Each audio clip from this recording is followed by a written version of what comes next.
Hello everyone, my name is Pew Pew Choo Choo, and today we will be starting a new series playing Wargame AirLand Battle. So you may remember my videos for like Wargame European Escalation and some of my other videos covering this game. Most of those were multiplayer, but now that the game is actually released, we are able to access the campaign list here. So the original game had a campaign, but however it wasn't really good.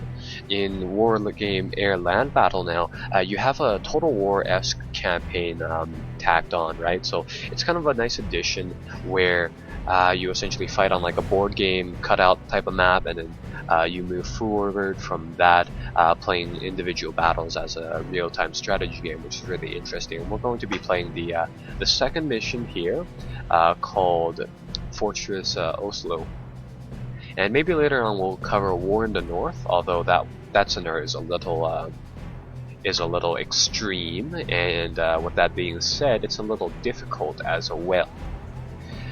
So we're going to start off the game essentially assaulting the areas here. We can read up on the briefing here for a bit, but it looks like the packed forces have crushed the defenses that NATO has established in Scandinavia.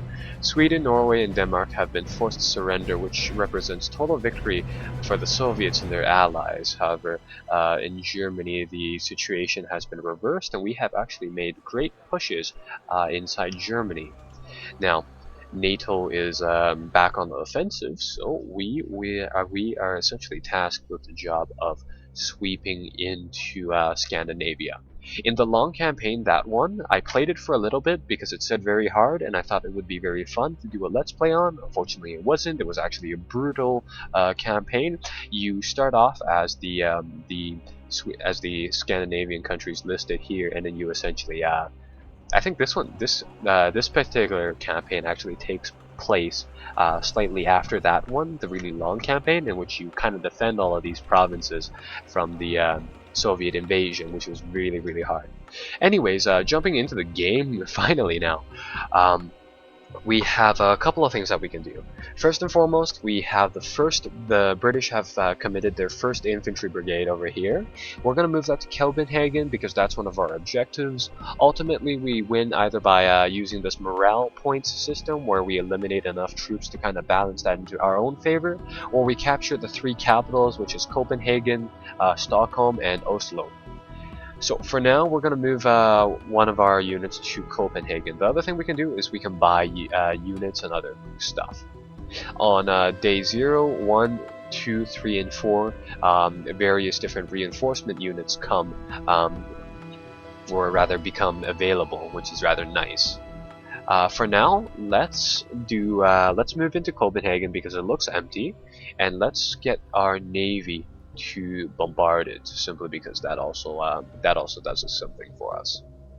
In the meantime, let's deploy the US's 82nd Airborne, equipped with really, oh wow, it only has 18 tanks, but it has quite a lot of infantrymen, quite a lot of good stuff like that. We're gonna deploy some of, well, no, maybe not. Nah, let's deploy some airborne troops. And I think I'll just drop them over here. We're going to deploy some airborne troops as well. So that's going to be our first day, and we're just going to press the end turn button and see how that goes.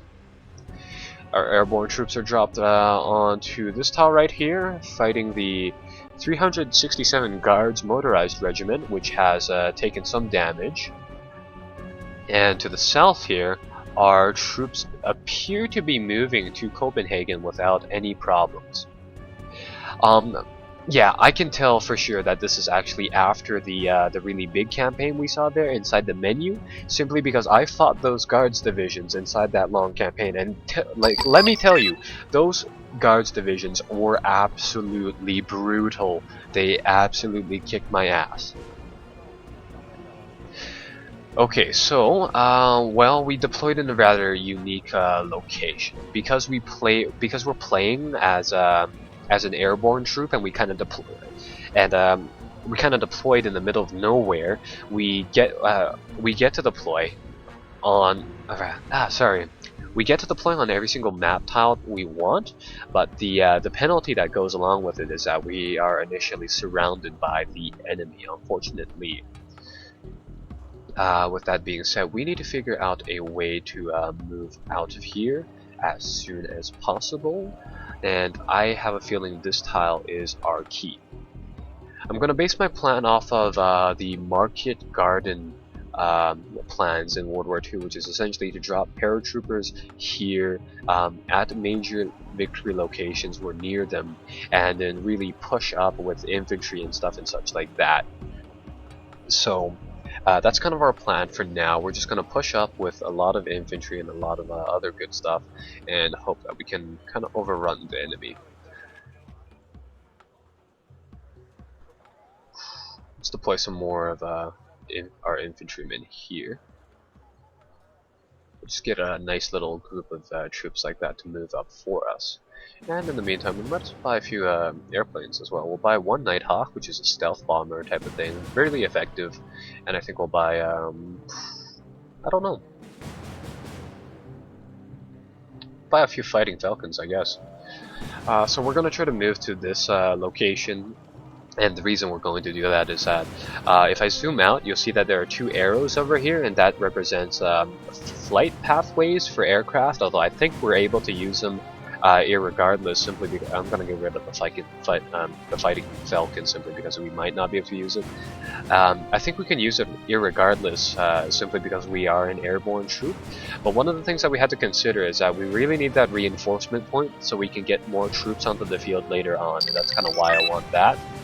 But anyways, in the meantime, we will just be blitzing our units over there, and I hope to be able to capture that location as soon as possible. Where have the USSR taken place? They've taken that tile. Okay, well that's not that bad.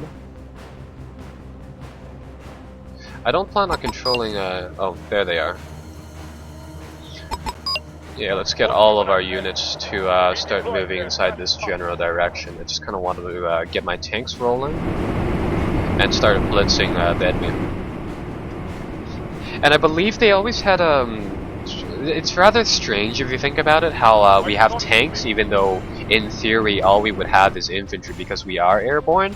Although in fact they've actually been making air-droppable tanks since World War II. Treyarch tanks, and you might have known this from Call of Duty, or not Call of Duty, but like Company of Heroes, completely different game actually. Those things were actually meant to be able to fit inside gliders, and with that being said, you could actually, you know, just drop gliders in a field and somewhere and deploy some tanks like that.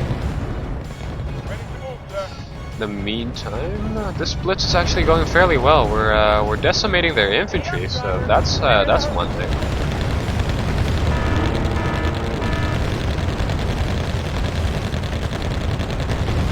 Yeah, but these Sheridan tanks, they're not really good against anything else, unfortunately. I have a feeling that like the primary purpose of this deck is probably going to be focused around defending locations. So we're going to use these tanks for the offense right now, but later on we're probably going to switch into a defensive role. For now I'm going to spread them out and try to take out the enemy's command vehicle, which I just found, so I don't need to split my tanks anymore. Put a few shots into that. They also have these like remote control missiles, which are really handy too. But anyways, about these Sheridan tanks, they have this remote guided rocket launcher, which is really helpful. However, their main cannons' range isn't optimal. Most tanks, most good tanks I should add, go up to like 2,200 meters is the general place, and their accuracy is fairly low with a value of 4 and an AP of 11, so they're not that great. And I want one of these comms vehicles to just get over here. Some infantry inside this house. The rest of the troops will move forward. Yeah, but inside that long campaign, there were some like, why is my screen shaking? But inside that long campaign, some of the objectives were just beyond absurd. Oh god, I hope they don't take that thing out. If they do, we lose, unfortunately. But as I was saying, inside that long campaign, one of the things that I found unbelievable was that it asked us to take out like 2,000 points worth of stuff when we were like attacking, and it was just way too much. Who do you want us to transfer? Well, at least our comms vehicle got away scot-free, so that's good. Our infantry doesn't really matter.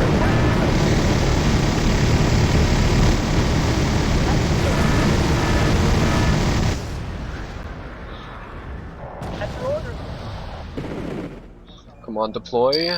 We get air control. Drop the Nighthawk on them. Drop the Nighthawk.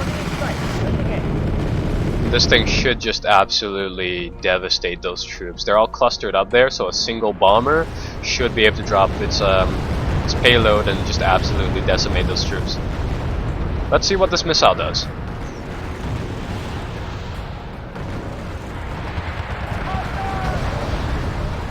Oh, a big hit.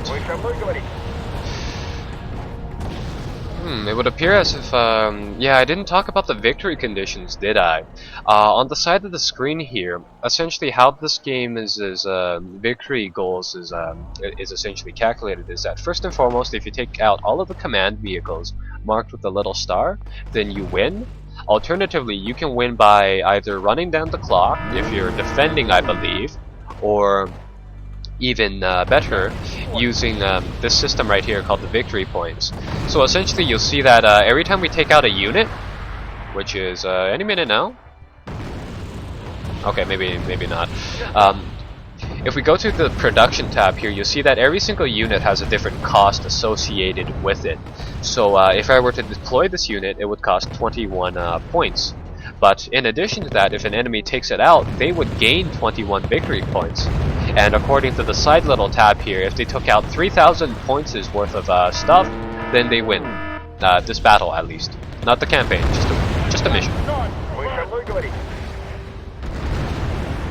So this battle is pretty favored to us right now, as you can probably tell with its really high VP rates for us, at least. What are your orders, sir? Where goes overhead? Hopefully we'll be able to take out these T-72s with ease, because they are really heavy tanks. Roger. Redeploy. Out. You know, these Shudans have better rocket launchers than they do have primary guns. So I think I'm just gonna order them to fire their missiles at close range, which should be much more effective. You've got something for me?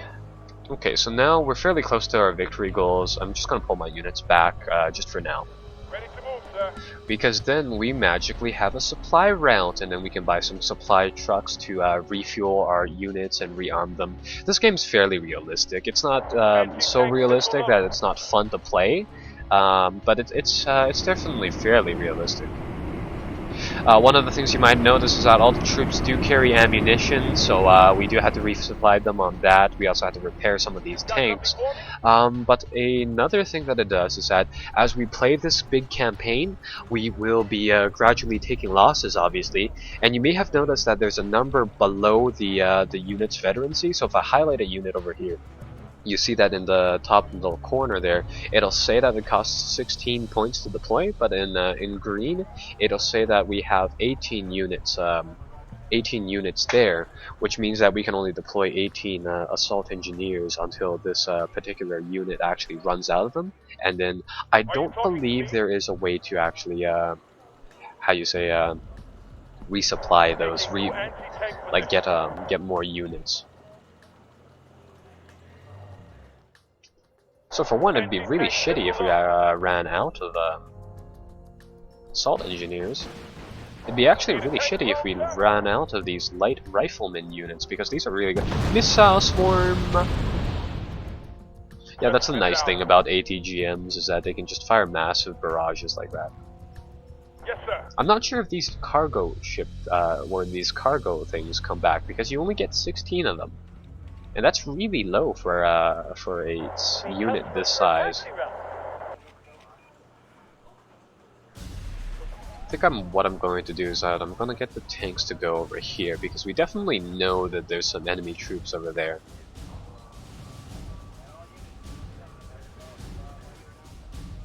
Enemy patrol car. It's gonna be like a little jeep or something. No, it's gonna be an APC with a rocket launcher on the back. It's gonna fire a missile at us, and we're gonna fire a few missiles back. Is any of our missiles gonna hit it though? Is the question.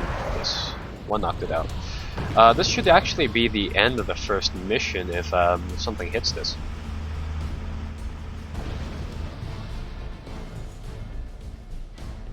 I'm actually just gonna drop a bomb on them. I think that would be the easier route of the two. Where is our Nighthawk? There it is. Yeah, because right now we only need like 60 some points, not even 60 points to end the mission, right? So we might as well just drop a bomb on them, and then that's game.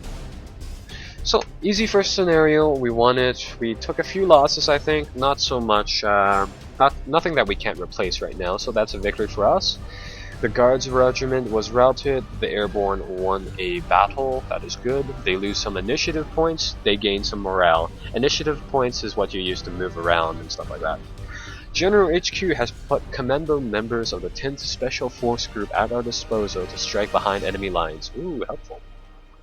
Oh, so, well, that's the first day. We completed some assaults, we took one victory location over. And apparently taking Copenhagen actually gives us some morale points, which is good. Okay, well, this is going to be the first battle. I'll leave it at here just for now, simply because I want to keep these videos in uploadable chunks. So I'll just save the game somehow. I think it auto-saves. If it doesn't, we might have to redo this, but I really don't think so. And I will see you guys later on. Be sure to like and subscribe, because, well, this is going to be quite a long campaign, and it's going to be very helpful if you just get those automated messages. Until next time, I guess. Bye-bye.